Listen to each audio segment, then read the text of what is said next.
ہم نے سمجھا ہے کہ یہی محراب ہے. یہ اندر ایک محراب بنی ہوئی ہے, یہ تو حضرت معاویہ نے بنوائی تھی. ناراض نہیں ہوئیے گا مجھ سے.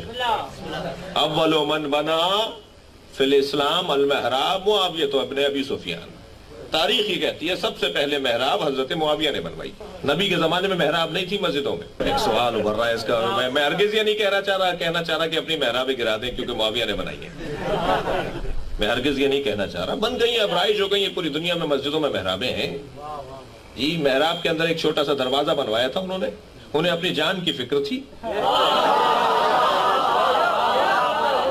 اپنے گھر سے نکل کے محراب کے دروازے سے مصلی پر بیٹھتے تھے, وہیں سے نماز پڑھا کے واپس چلے جاتے تھے. اب مجھے کچھ دیر کے لیے معاف کریں, اگر میرا بھی یہی مزاج ہو جائے تو پھر مجھے بھی اپنے اوپر غور کرنے کی ضرورت ہے. تو وہ حالات خراب تھے, ان پہ حملہ ہوا تھا. جب حملہ ہوا تو اس کے بعد انہوں نے ایسا کیا.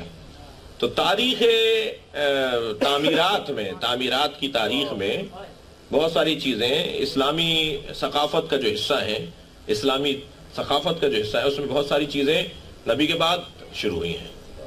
توجہ چاہوں گا. تو البتہ اس کا ہرگز, یہ مینار ہماری ہر مسجد میں ہے, ٹھیک ہے, میں اس کی سب جگہ ہے, سنی شیعہ سبھی مینار بنا رہے ہیں, مگر مینار آ کر امام زمانہ گرائیں گے. محرابوں میں اور مسجدوں میں جتنا حسن و آرائش کا کام ہوتا ہے, امام آ کے ان سب کو ختم کروا کے سادگی کروائیں گے. اس لیے کہ تم اگر یہ خوبصورت چیزیں لگا دو گے تمہارا نفس یہاں کھچے گا, تمہاری روح نہیں کھچے گی. موٹے موٹے کارپیٹوں والی مسجد, ایئر کنڈیشن والی مسجد, نمازیوں کی تو سہولت ہے مگر روح پروری نہیں ہے,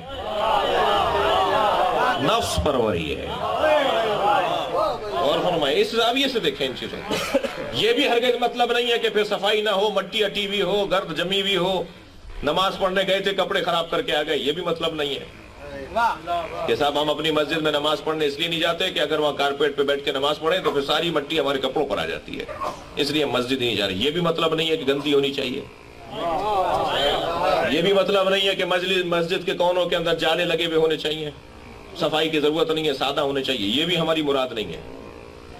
صفائی علیحدہ بات ہے اور حسن و زیبائی علیحدہ بات ہے. ایک آدمی کے کپڑے صاف ستھرے ہیں مگر کپڑے اس نے وہ 15,000 کا جوڑا نہیں پہنا ہوا,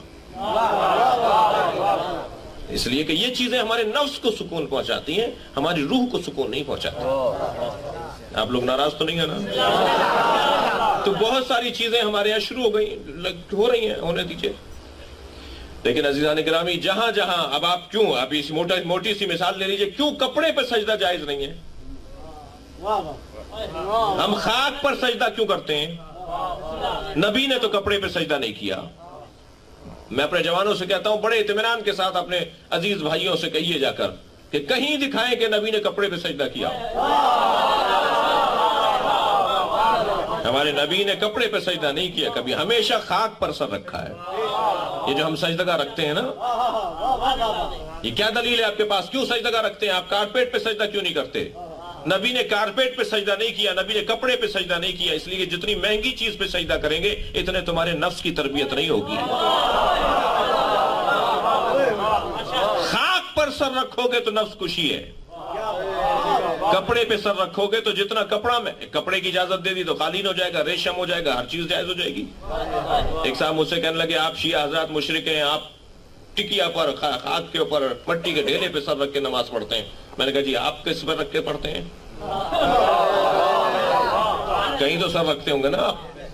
ہم تو مٹی کے ڈھیلے پہ سر رکھ کے نماز پڑھتے ہیں, آپ کس پہ سر رکھتے ہیں؟ کہنے لگے ہم ہر ایک چیز پہ رکھ لیتے ہیں.